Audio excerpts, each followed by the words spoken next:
오늘도 함께하는 우리 3대 가족 또 3대 교회 성도님들 주님의 이름으로 환영하고 축복합니다. 우리 함께 찬양을 통해서 예배 가운데 나아갑니다. 마음속에 근심 있는 사람 함께 찬양드립니다.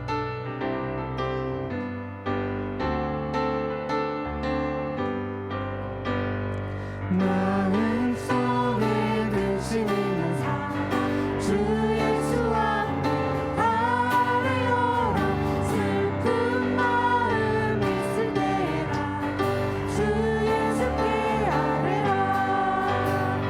주 예수 앞에 아뢰어라. 주 우리의 친구니 무엇이나 근심하지 말고 주 눈물 나며 기쁜 한숨 쉬게 주 예수 앞에 아뢰어라. 은밀한 죄 내게 있더라도 주 예수께 아뢰라. 주 예수 앞에 아뢰어라. 주 우리의 친구니 무엇이나 근심하지 말고 주 예수께 아뢰라. 괴로움과 두려움 있을 때에 주 예수 앞에 아뢰어라. 내일을 염려하지 말고 주 예수께 아뢰라. 주 예수 앞에 아뢰어라. 주 우리의 친구니 무엇이나 근심하지 말고 주 예수께 아뢰라. 죽음 앞에 겁을 내는 자여 주 예수 앞에 아뢰어라. 하늘 나라 바라보는 자여 주 예수께 아뢰라. 주 예수 앞에 아뢰어라. 주 우리의 친구니 무엇이나 근심하지 말고 주 예수께 아뢰라. 주 예수 앞에 아뢰어라. 주 우리의 친구니 무엇이나 근심하지 말고 주 예수께 아뢰라. 아멘. 우리의 참 소망, 참 위로 되신 주님만 바라보며 함께 찬양하길 원합니다. 괴로울 때 주님의 얼굴 보라 함께 찬양드립니다.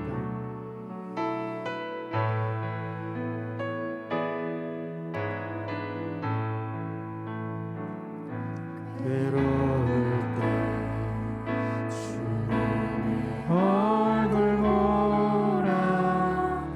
영화의 주님 바라보아라. 세상에서 시달린 친구들아 위로의 주님 바라보아라. 눈을 들어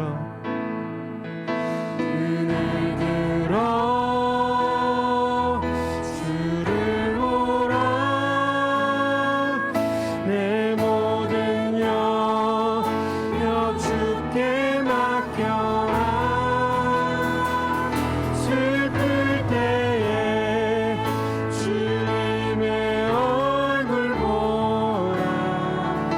사랑의 주님 안식 주리라.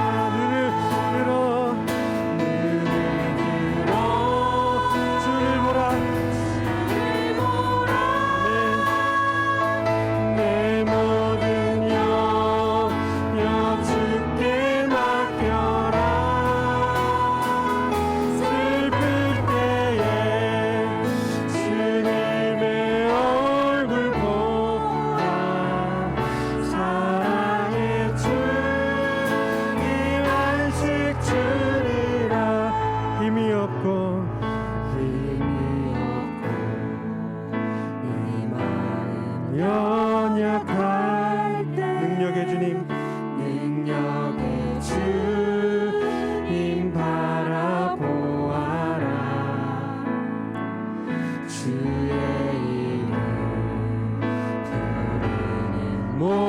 모든 잠을 힘주시고 늘 지켜주시 아멘. 눈을 들어 주를 보라. 내 모든 염려 주께 맡겨라.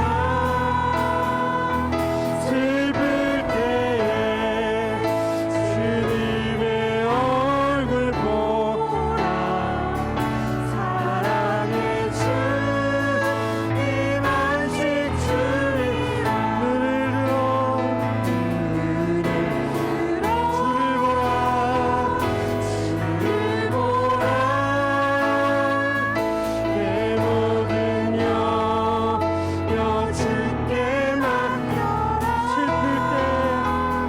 슬플 때에 주님의 얼굴 보라. 사랑의 주님.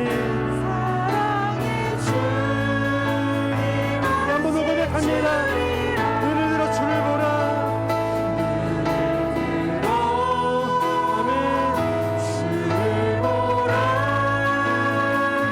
내 모든 염려 주께 맡겨라. 슬플 때에 주님의 얼굴 보라.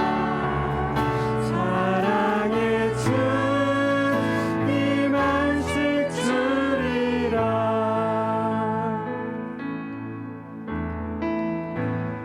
모든 것 아시는 주님 나의 맘의 연약함 보시고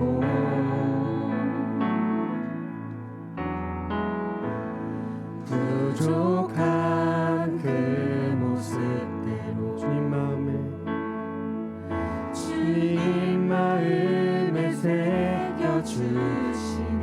주님께 토로한 마음. 주님께 토로한 마음 하나하나 헤아려 주시니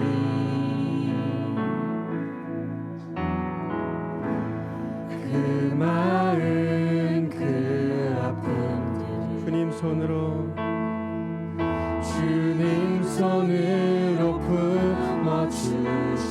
아멘. 거친 길이를 걸어갈 때도 험한 산이 앞을 막아도 이 대신 주님의 두 손이 나를 붙드네. 주의 마음이 닿은 내 삶에 점이 슬픔을 씻으시는 주님을 찬양하네.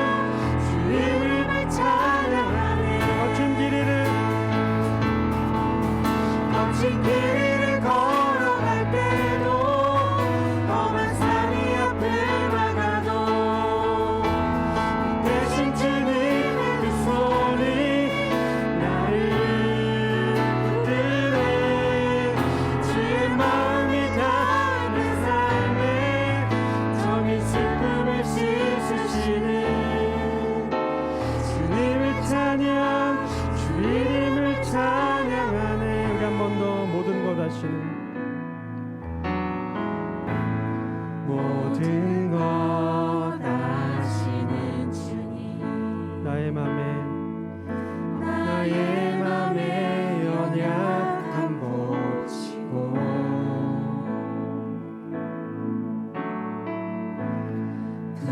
부족한 그 모습대로 주님 마음에 주님 마음에 새겨주시네. 주님께 토로한 마음을 기도하는 마음 찬양드립니다. 주님께 토로한 마음 하나하나 헤아려 주시는 하나하나 헤아려 주시니 그 마음 그 아픔을 그 마음 그 아픔들을 손으로 주님 손으로 품어주시네 아멘. 거친 길을 걸어갈 때도 험한 산이 앞을 막아도 대신 주님의 두 손이 나를 붙드네 주의 마음이 담은 내 삶에 점이 슬픔을 씻으시네 주님을 찬양 주 이름을 찬양하네 거친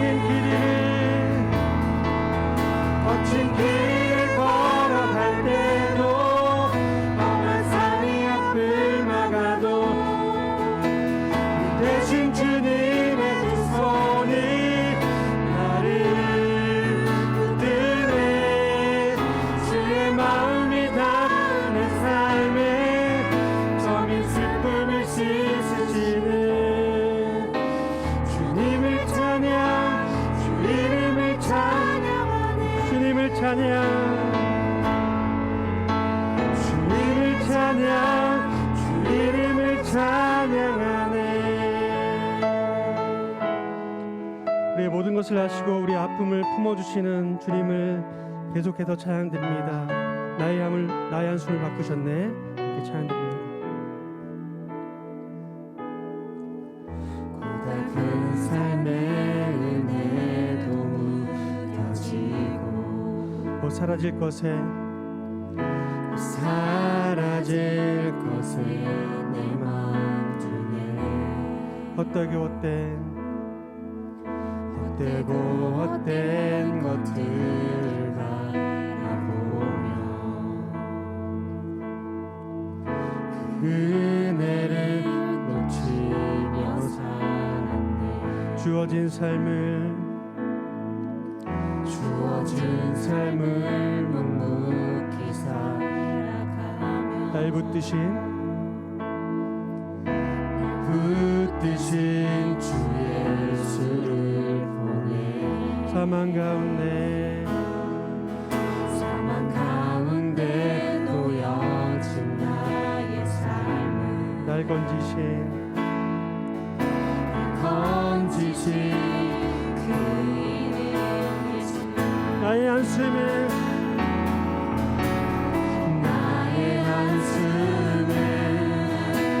바꾸셨네. 주를 향한 노래로 소망의 노래로 나의 눈물을 거두신 주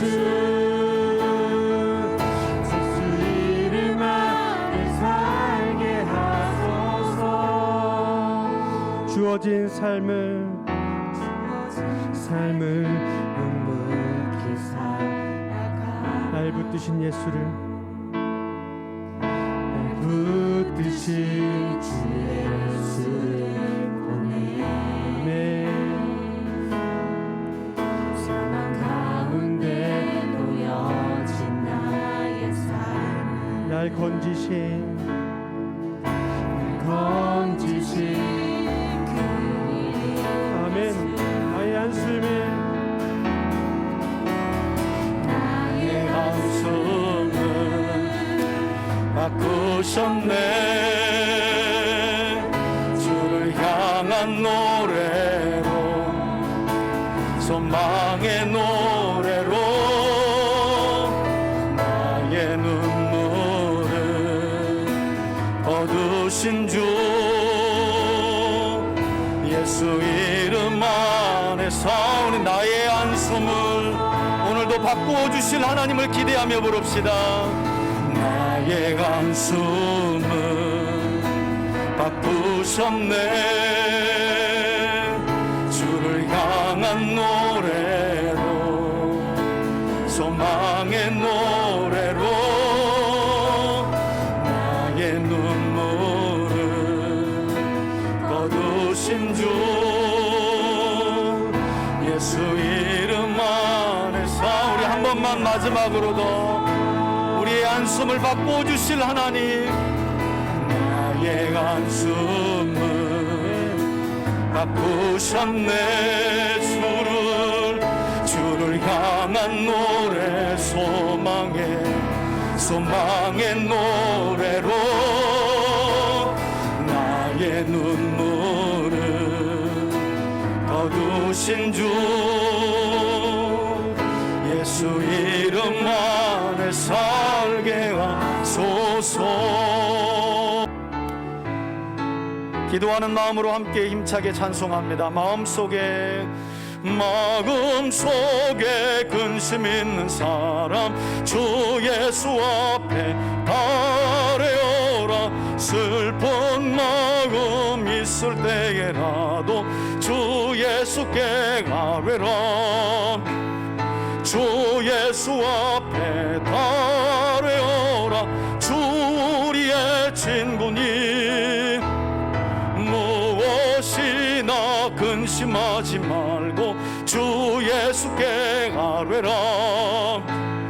눈물 나며 깊은 한숨 쉴 때 주 예수 앞에 아뢰어라.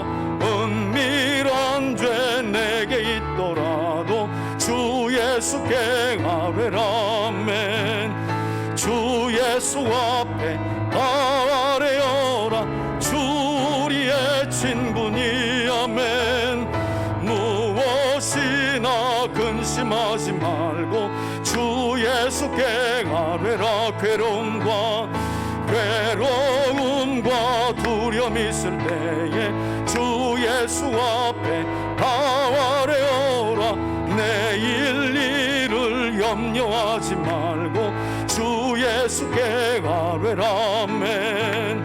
주 예수 앞에 아뢰어라.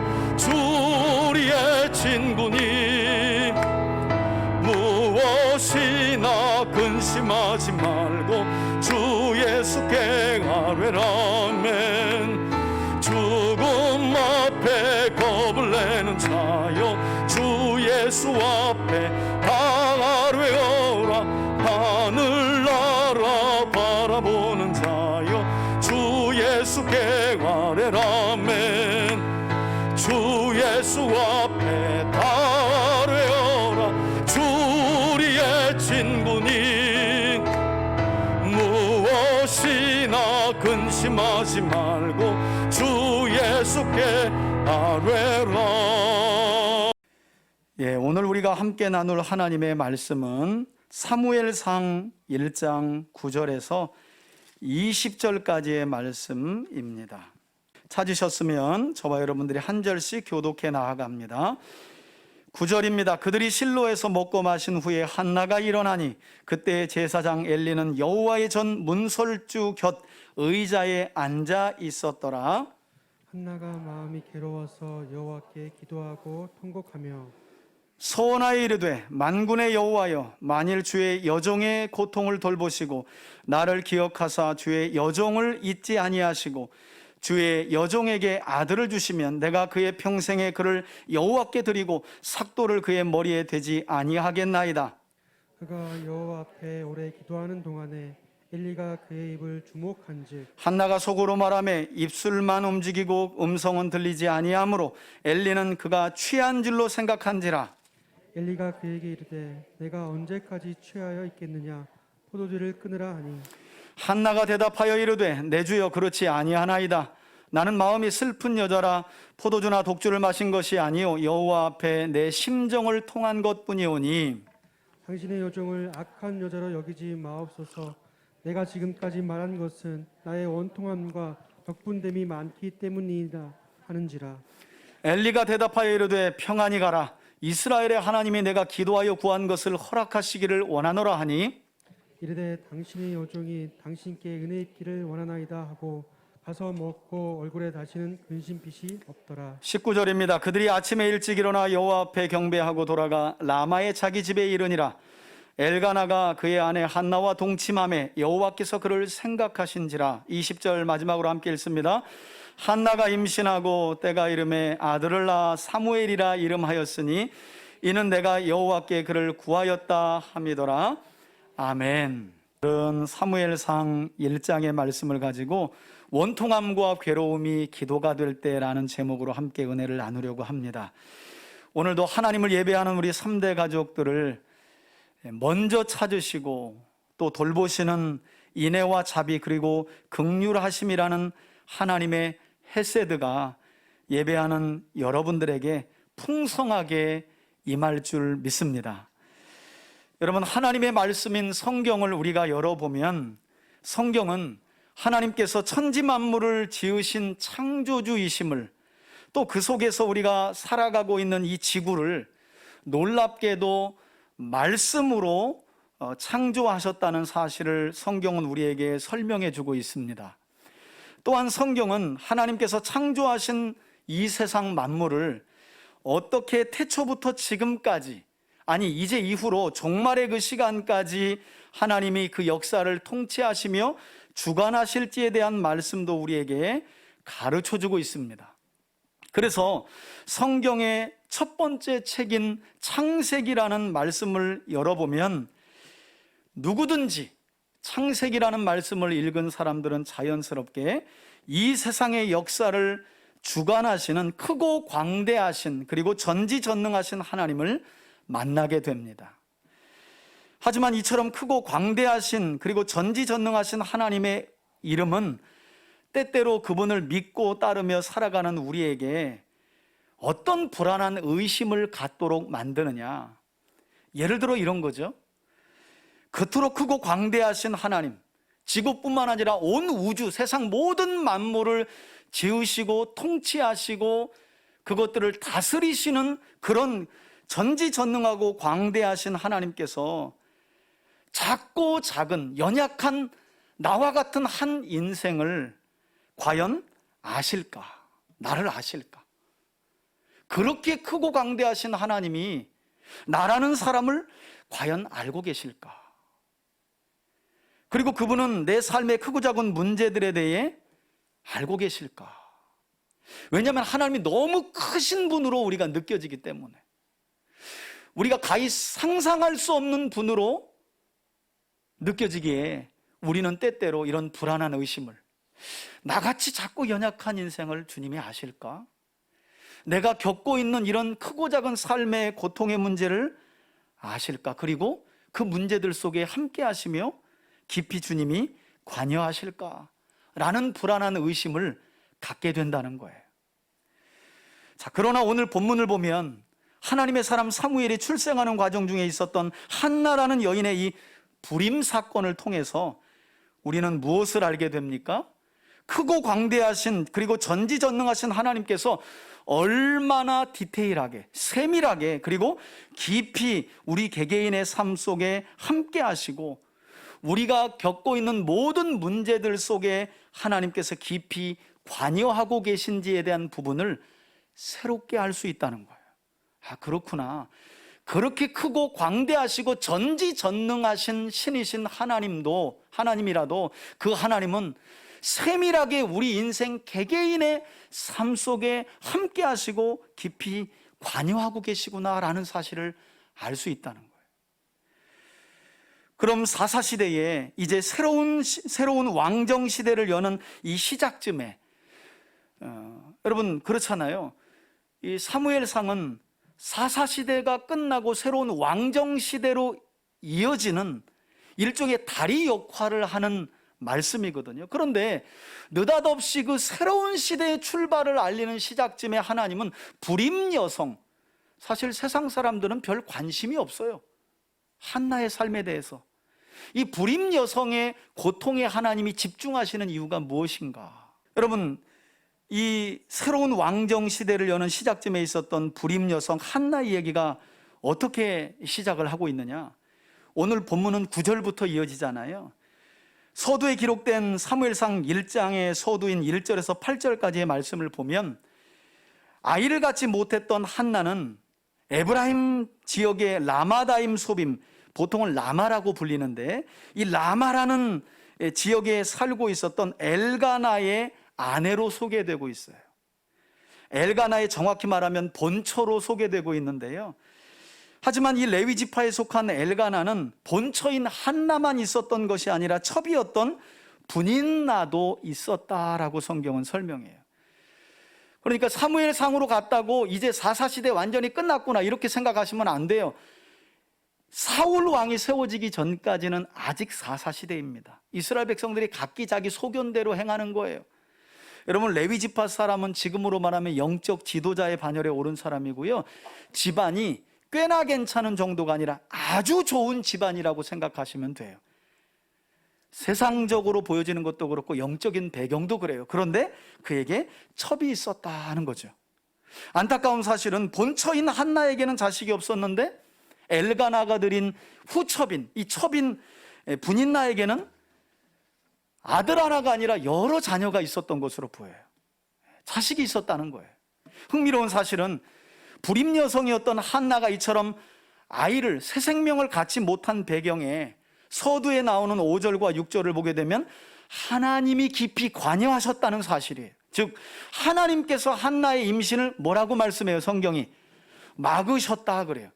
여러분, 우리 창세기를 기억해 보면 하나님께서 한 여인의 태를 막으실 때는 항상 무언가 새로운 일들을 계획하셨던 것을 볼 수 있죠. 아브라함의 아내인 한나가 그랬고요, 이삭의 아내인 리브가도 그랬습니다. 이삭도 아내와 결혼하고 20년 동안 자녀를 갖지 못해서 60살의 나이에 비로소 쌍둥이 자녀를 낳습니다. 그러니까 이런 일들은 성경을 읽어가면서 범상치 않은 일이구나 라는 사실을 우리가 발견할 수 있는 거예요. 하나님이 막으셨다는 거예요. 왜 이런 이야기로 새로운 시대의 출발 이야기를 시작하실까? 여러분, 새로운 왕정시대의 문을 사무엘상의 이야기가, 여는 사무엘상의 이야기가 이처럼 하나님께서 한 여인의 임신을 막으시는 이야기로부터 시작하다 보니까 성경은 더욱 궁금해지는 거죠. 우리는 별 관심이 없는데 하나님은 그래서 불임으로 인해 고통당하는 한 여인에게 집중을 하고 계신 거예요. 자, 그런데 문제는 엘가나의 본처인 한나는 이런 사실을 전혀 알지 못했던 거죠. 성경 기자는 우리에게 먼저 이 사실을 알려줘요. 성경을 읽는 독자인 우리에게 이 불임은 하나님의 관여가 있었다, 하나님의 섭리가 있었다라고 미리 말씀해 주시지만 지금 그 상황 속에 있는 한나는 하나님이 태를 막으셨다는 사실을 어떻게 해요? 알지 못해요. 몰라요. 아마도 한나는 엘가나와 결혼한 후 자신이 임신할 수 없다는 사실을 알고서 먼저는 자기 자신을 많이 원망했을 것 같아요. 왜? 다른 여인은 임신해서 자녀를 많이 낳고 행복하게 잘 사는데 한나만 그런 거예요. 그러니 자기 자신이 얼마나 원망스러웠겠어요? 더욱이나 고대에는 여인이 임신할 수 없다는 것은 신에게 저주받았다는 증거로 사람들에게 인식되어서 한나는 더욱 괴로웠을 거예요. 그리고 짐작건대 이런 한나의 원망은 자기 자신에게서 곧 남편인 엘가나를 향했을 것이 분명하죠. 그리고 그 원망은 다시 엘가나가 첩으로 드린 분인나에게 향했던 것으로 보이는데, 왜냐하면 성경을 보니까 6절과 7절에 자식을 낳은 이 첩 분인나가 계속해서 누구 마음을 격분하게 했다는 거예요? 본처인 한나의 마음을. 아마도 여러분 그 사극이나 연속극에서 보이잖아요. 후첩이 들어와서 아들 떡 나가지고 형님 우리 아들 고추 좀 보소, 장군감이죠. 그러면 이제 본처의 마음이 어떻게 해요? 막 격분이 되는 거죠. 격분 그냥. 그러면서 본처와 자식을 낳은 첩 사이에 그 갈등. 사실 우리나라 드라마에도 이런 내용들이 많잖아요. 저는 한편으로 설교를 준비하면서 이런 생각이 들었어요. 생명을 주신 것은 하나님의 분명 크신 은혜와 복인데, 안타깝게도 분인나는 하나님이 주신 은혜와 복으로 남을 격분하게 하는 일에 이 은혜를 사용했다는 거예요. 그런 면은 좀 아쉬워요.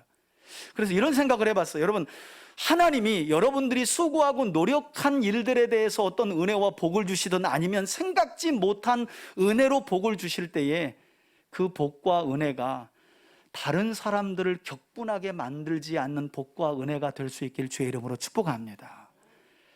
그러면 그건 결국 우리에게 이롭지가 않아요.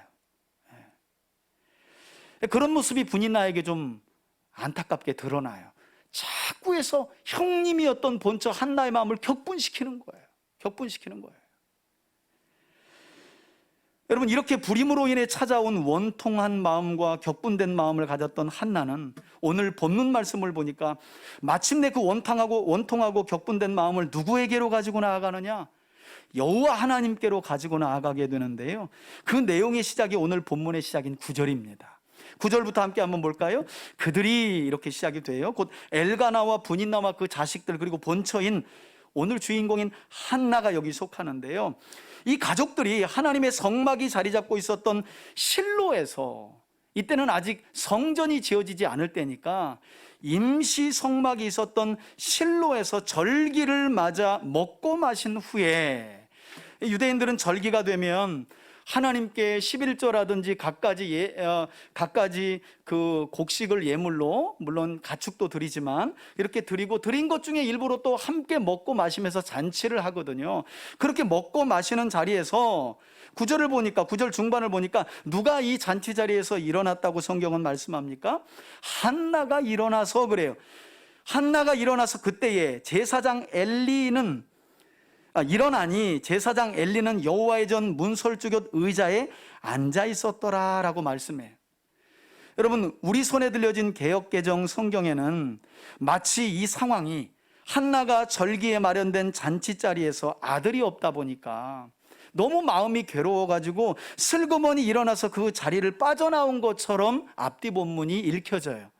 그런데 히브리어를 헬라어로 번역한 70인역이라고 하는 LXX 번역이라고 하는 이 70인역 헬라어 성경을 보면 단순히 한나가 그 자리를 마음이 괴로워서 그냥 다른 사람도 웃고 즐기는 게 싫고 자기는 마음이 괴로워서 그냥 그 자리를 박차고 일어나서 나온 것이 아니라 어떻게 번역이 되어 있냐면 이렇게 번역이 되어 있어요. 한나가 일어나 여호와 앞에 섰다 그래요.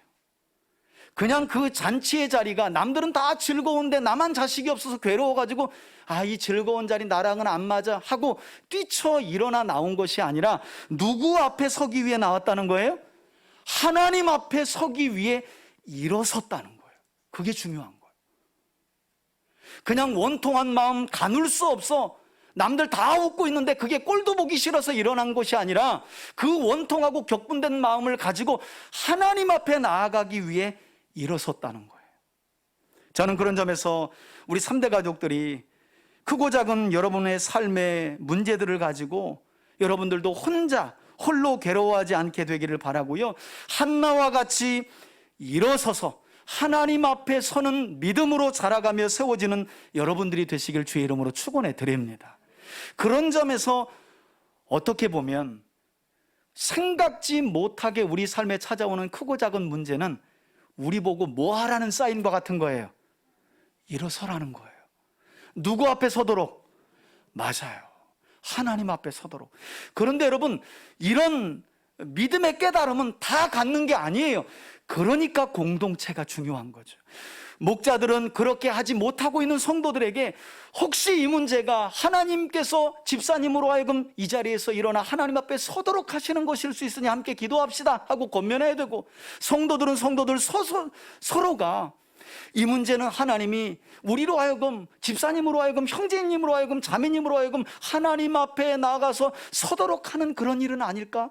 우리 함께 기도해 봅시다. 이런 마음들이 중요하다는 거예요.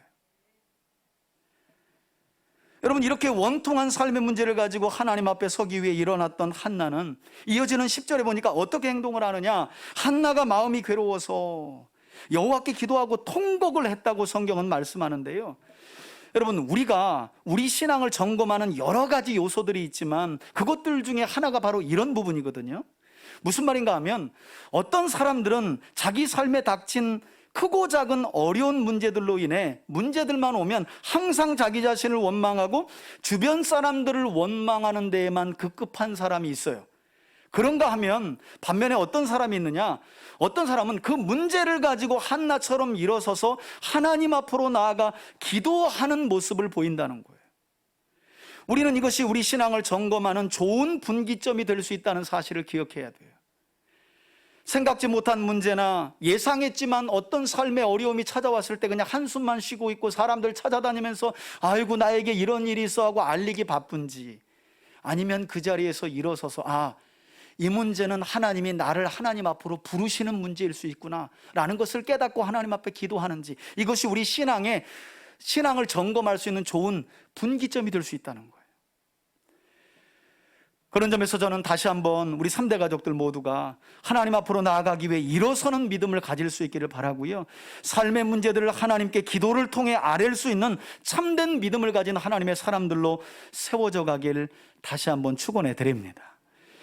여러분, 이어지는 11절 말씀을 한번 보시겠어요? 한나는 하나님께 기도를 드립니다.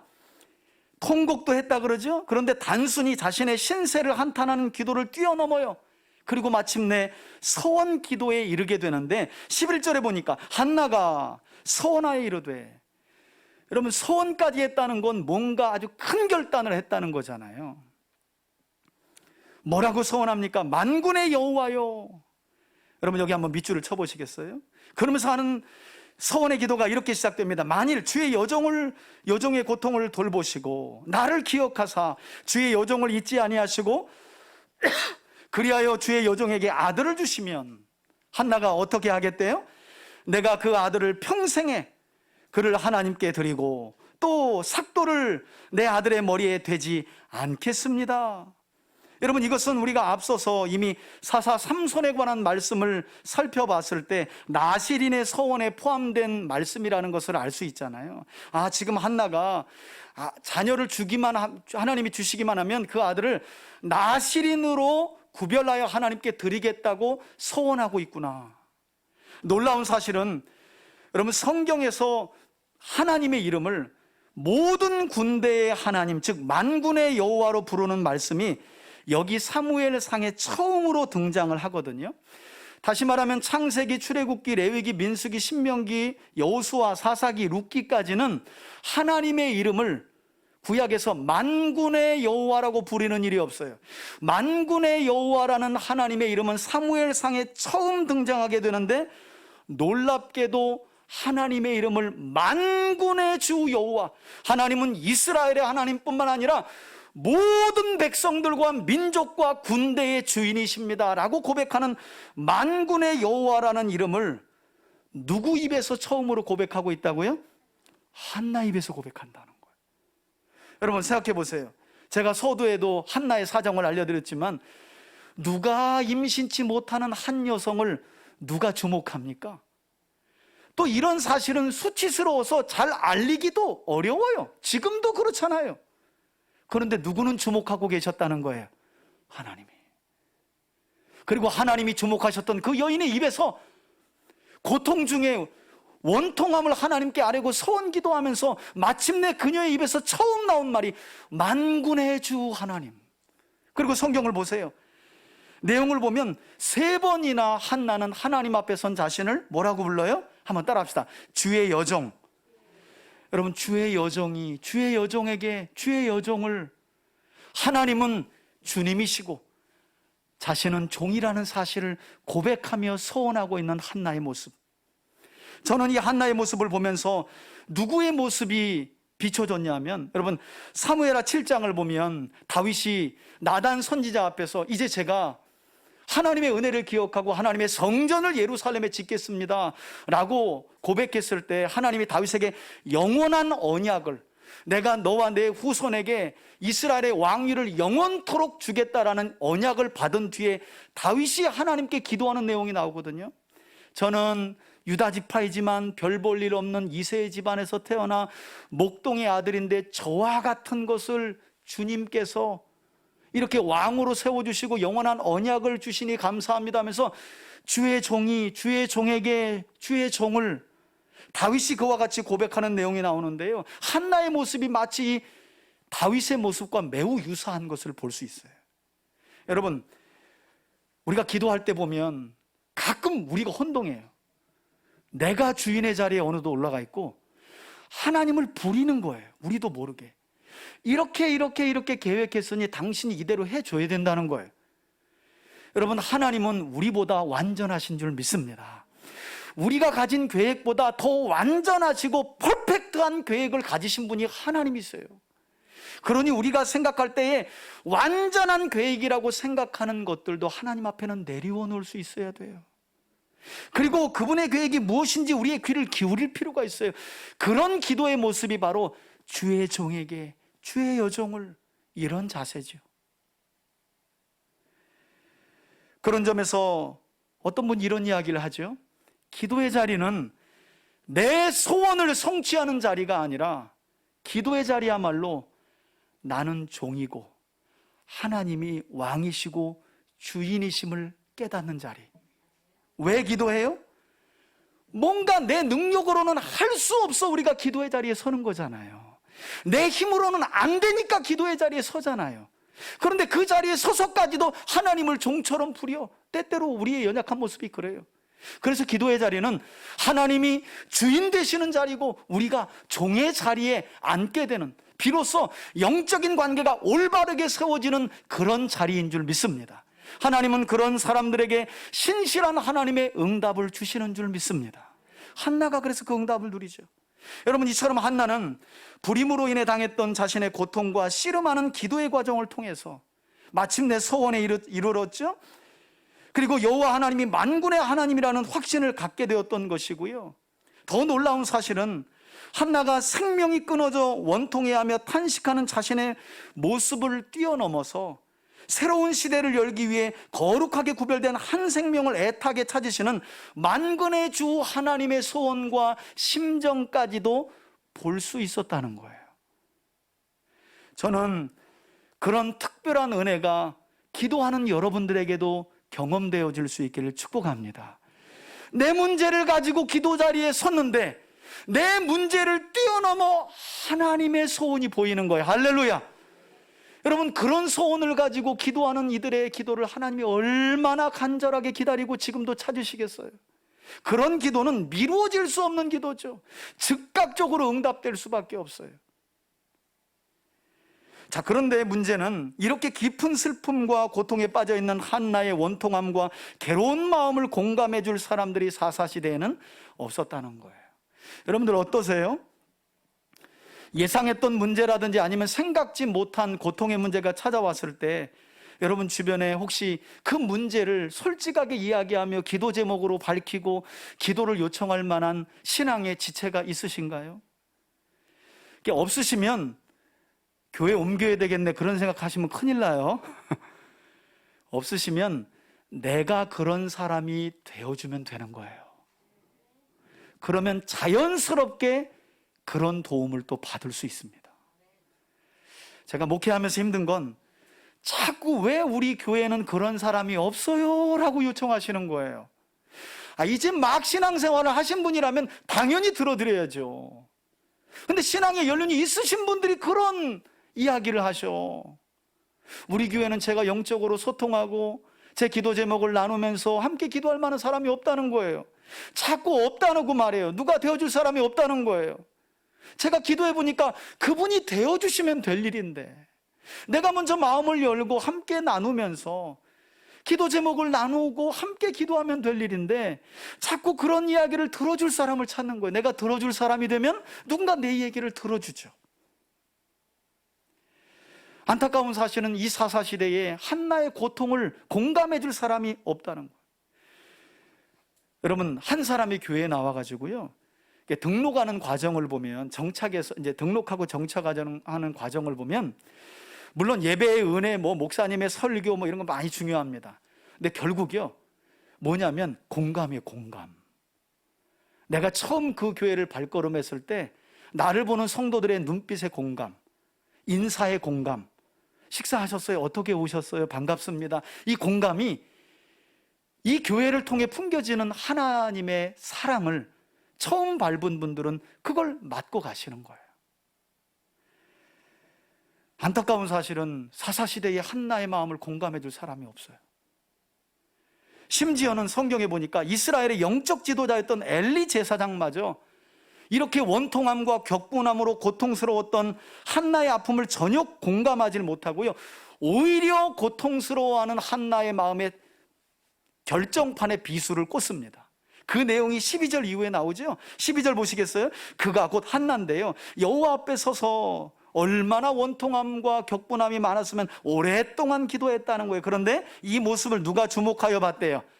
예, 실로의 성막을 지켰던, 성막에서 제사를 주관했던 영적 가장 높은 지도자인 엘리 제사장이 기도하는 한나를 주목한 거예요. 왜냐하면 절기는 가족들과 즐기면서 잔치하고 포도주 마시고 뭐 이런 상황인데, 아니 한 여인이 와가지고 뭔가를 기도하는데 그냥 흥얼거리면서 뭔가 입모양만 추추추추 거리면서 그런 기도하는 모습을 본 거죠. 그래서 13절에 보니까 한나가 속으로 말하며 입술만 움직이고, 어디에 가서 아들 없다는 이야기를 감히 할 수 있겠어요? 고대는 더 하잖아요. 그래서 그녀의 음성은 들리지 아니하므로 그래요. 이것은 말씀드린 것처럼 여느 일반 사람들과 다르게 기도했다는 말씀인데요, 이때 제사장 엘리는 이 모습을 보고 어떻게 생각했대요?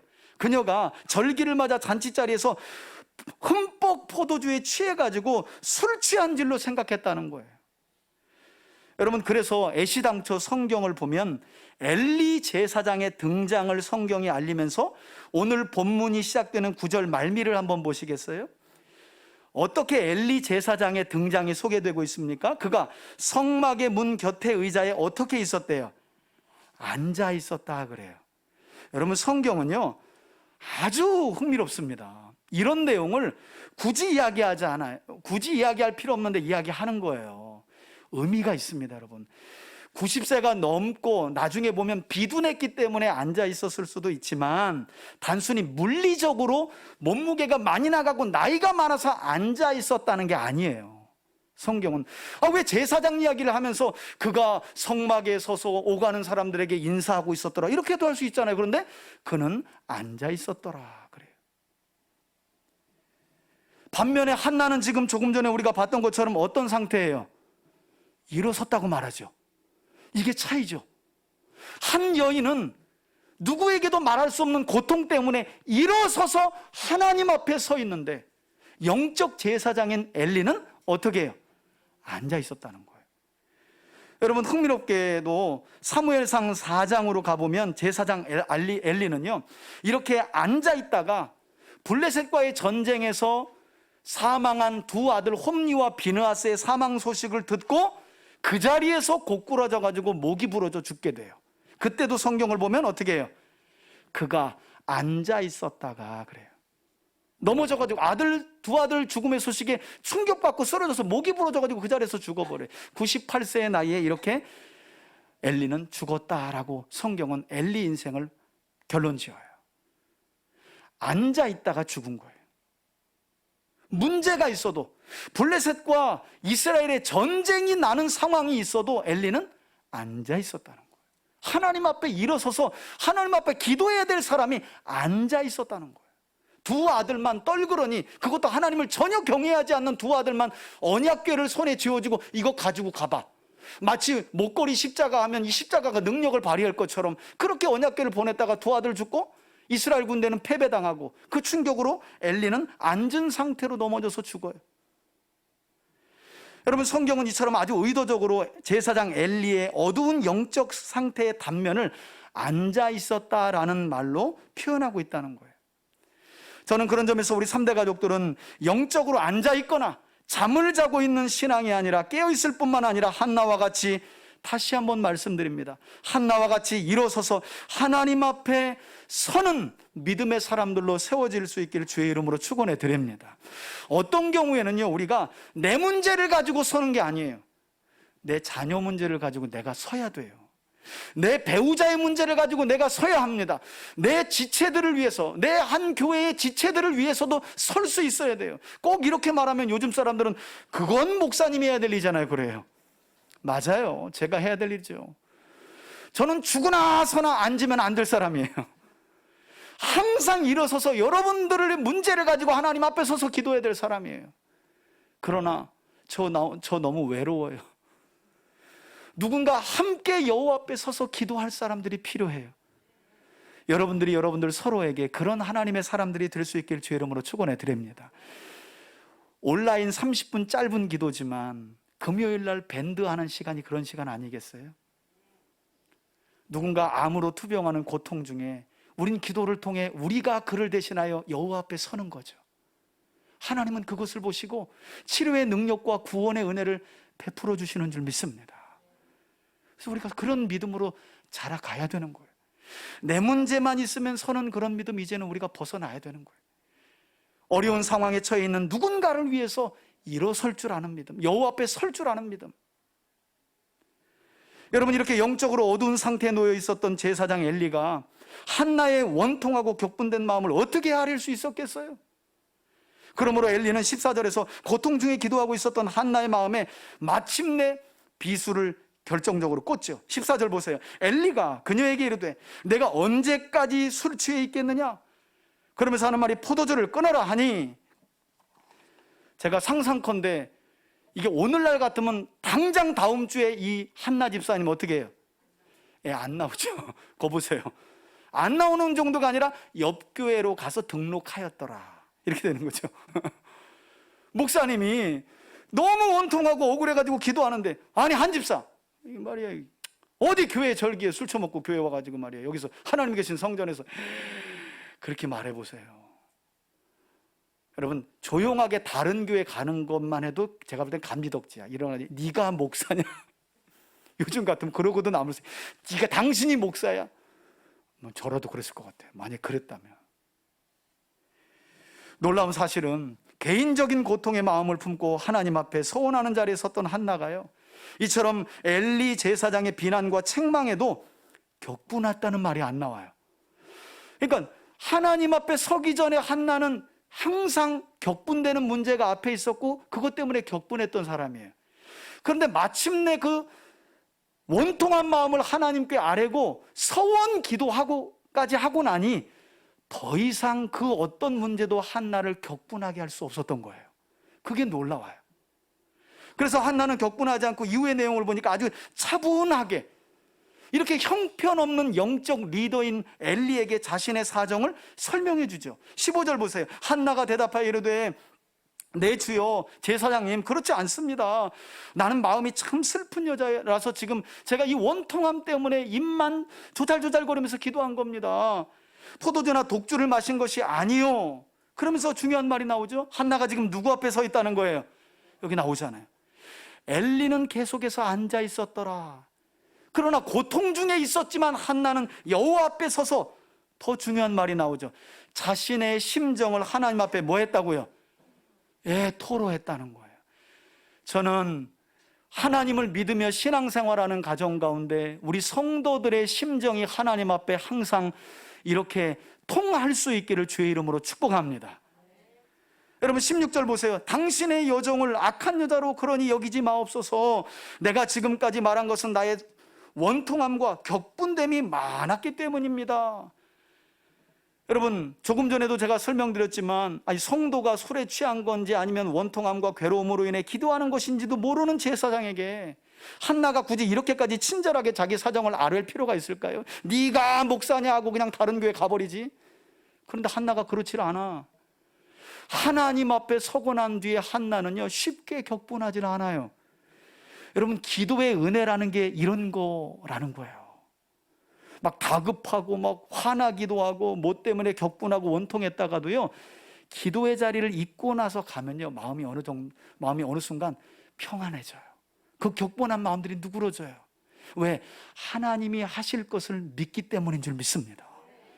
제사장이 이거 여기서 완전히 결정차 칠 수 있거든요. 한나가 그냥 분인 나에게 당했던 그 격분함까지 전부 다 엘리에게 쏟을 수 있는 상황이잖아요. 막 네가 목사냐 이러면서. 근데 그렇게 하지 않아요. 저는 마치 이 모습이 엘리를 하나님 대하듯이 사정을 설명하는 것처럼 보였어요. 이 형편없는 엘리에게. 그러나 하나님의 제사장이니까 진실되게 자기 사정을 아뢰는 거예요. 자, 그렇기 때문에 이어지는 말씀을 보면 한나의 속사정을 듣게 된 엘리가 얼마나 순간 못 적었겠어요. 자녀가 없어서 이 절기 때 남들 다 즐거워하는데 슬그머니 나와가지고 성막에서나 이렇게 원통함과 격분함을 하나님께 서원드리면서 기도했던 거예요. 이 말을 이 엘리 목사님이 들었으니 얼마나 멋쩍어. 야 이리 와, 머리 와. 바로 축도. 그러면서 엘리 제사장이 너무나 멋쩍어가지고 한나를 그 자리에서 축복하고 평안을 비는데요, 17절 보세요. 엘리가 이르되 평안히 가라. 이스라엘의 하나님이 내가 기도하여 구한 것을 허락해 주시길 원하노라. 이 말밖에 뭘 할 말이 있어. 자기가 얼마나 멋쩍은지. 사실 조금 전에도 말씀드렸지만 솔직히 저 같으면 이 축복 여러분 같으면 받으시겠어요? 아이고 어디 와서 술 처먹고 교회에서 말이야 행패야.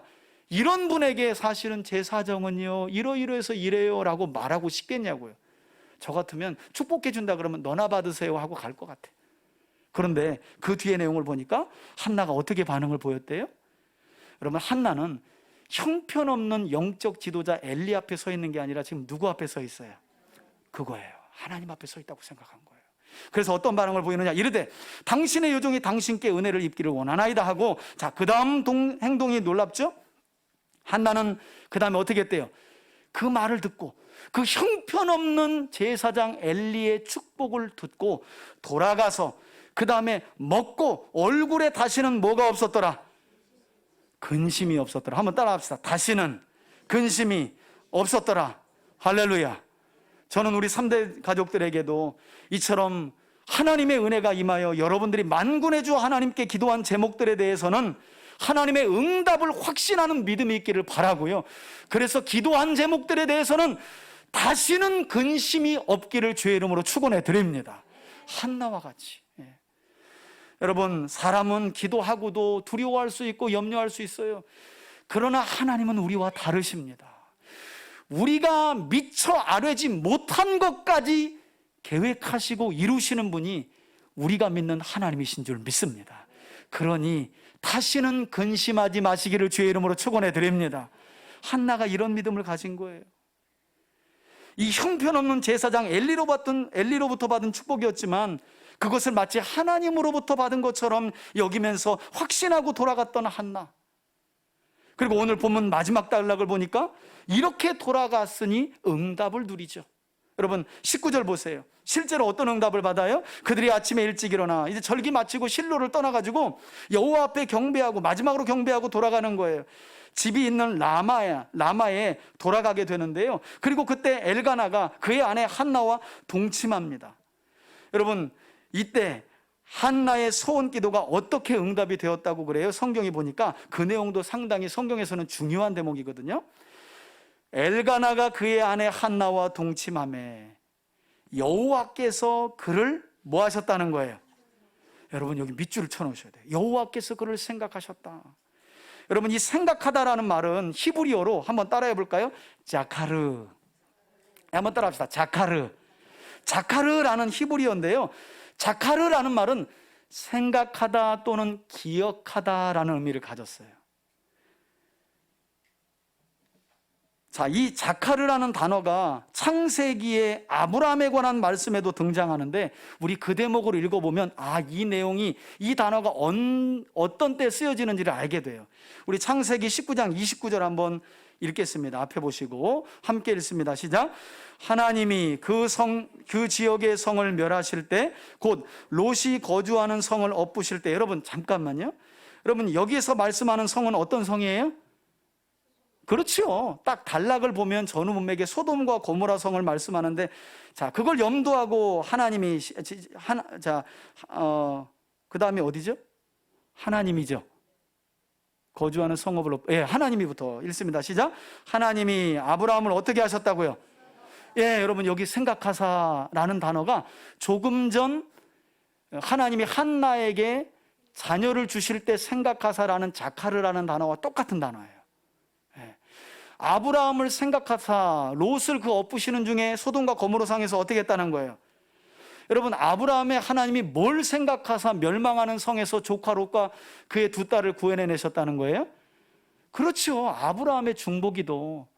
아브라함이 소돔과 고모라 성을 멸망하러 가는 하나님께, 하나님 그 성에 의인 50명만 있으면 하나님이 용서해 주시겠습니까? 45명은요, 40명은요, 35명은요, 30명은요, 이렇게 10명까지 하나님께 기도하잖아요. 그 기도의 내용을 하나님이 뭐 하셨다는 거예요? 생각하신다는 거예요. 여러분 단순히 생각해 보면 왜 우리가 범사에 원통한 삶의 문제가 있어도 기도의 자리에 못 나오는지 한번 돌아보세요. 적지 않은 경우 우리의 기도를 하나님이 생각지 않으시고 기억지 않으신다는 우리 안에 불신이 있을 수 있어요. 생각해 보세요. 누군가 내 말을 잘 생각해주고 기억해주는 사람은 자꾸 만나고 싶어요. 그리고 어려운 일이 있을 때마다 또 그 사람에게 찾아가서 그 이야기를 또 하고 있는 나를 발견해요. 그런데 정작 우리가 하나님 앞에 서는 일은 잘 이게 작동이 안 돼요. 왜 그럴까? 하나님이 우리의 기도를 자카르 하시는 분이라는 사실을 우리가 놓치고 있기 때문이에요. 하나님이 우리의 기도를, 우리 삶의 고통으로 인한 원통함과 격분함들을 기억하시고 생각하신다는 사실을 우리가 잊고 살 때가 많기 때문이에요. 하나님이 우리의 기도를 자카르 하시는 분이라는 사실을 기억한다면, 하나님이 그렇게 아브라함의 기도를 자카르 해주셔서 멸망하는 소돔과 고모라 성에서 사실은 다 죽어야 맞는데 강제로 천사를 통해 롯과 그 두의 두 딸들을 끄집어 내셨던 하나님을 우리가 기억한다면 우리가 기도하지 않을 수 없는 거죠. 기도의 자리를 멀리하는 삶을 살 수 없는 거죠. 사실 어떻게 보면 단순해요. 우리가 기도하지 않는 것, 삶에 많은 문제들이 있음에도 불구하고 일어서서 하나님 앞에 서지 않는 이유, 어쩌면 우리가 하나님은 자카르 하시는 하나님 아닌 것 같아 라는 우리 안에 불신이 있기 때문은 아닌가, 우리가 한번 돌아볼 필요가 있다는 거예요. 여러분, 하나님은 자카르 하시는 하나님이신 줄 믿습니다.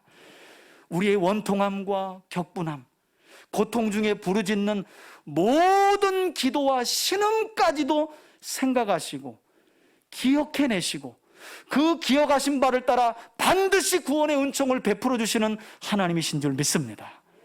자, 그래서 마지막 12절 보세요. 이 자카르 하시는 하나님의 은혜로 한나가 응답을 누리잖아요. 한나가 임신하게 되었고 때가 이름에 그 아들을 낳았는데 아들의 이름을 뭐라고 지었다고요? 예, 저는 잊어버리지 말라고 사무치게 엘에게 기도하여 얻은 아들, 이렇게 외우시면 돼요. 사무치게 엘, 하나님께 기도하여 얻은 아들, 이 이름의 뜻이 사무엘이에요. 사무엘.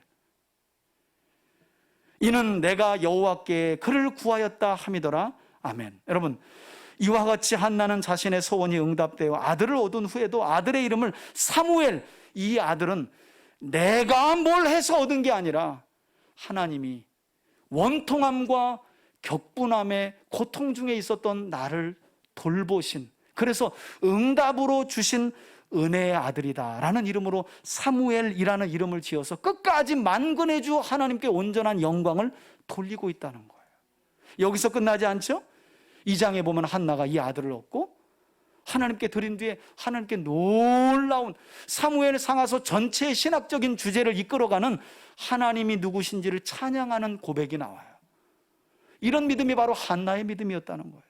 그래서 새로운 시대를 열어가는 이 시작점에 하나님이 세상 사람은 그 어떤 사람도 주목하지 않았던 불임 여성인 한나를 주목할 수밖에 없었다는 거예요.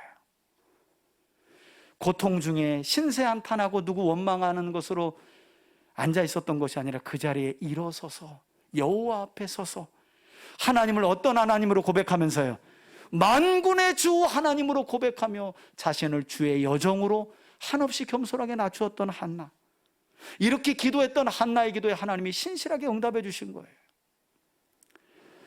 바라기는 지금 이 시간도 하나님은 이렇게 당시에 그 누구도 주목하지 않았던 고통 중에 있었던 한나를 주목하신 것처럼 오늘 이 자리에 있는 우리 개개인이 당하는 삶의 크고 작은 고통의 문제들을 아실 뿐만 아니라 우리가 그 문제들을 앞에 낙심하고 좌절해 있지 않고 한나처럼 일어나서 만군의 주 하나님 앞에 서서 기도하기를 바라시는 하나님의 마음을 저와 여러분들이 깊이 마음에 새길 수 있기를 바라고요.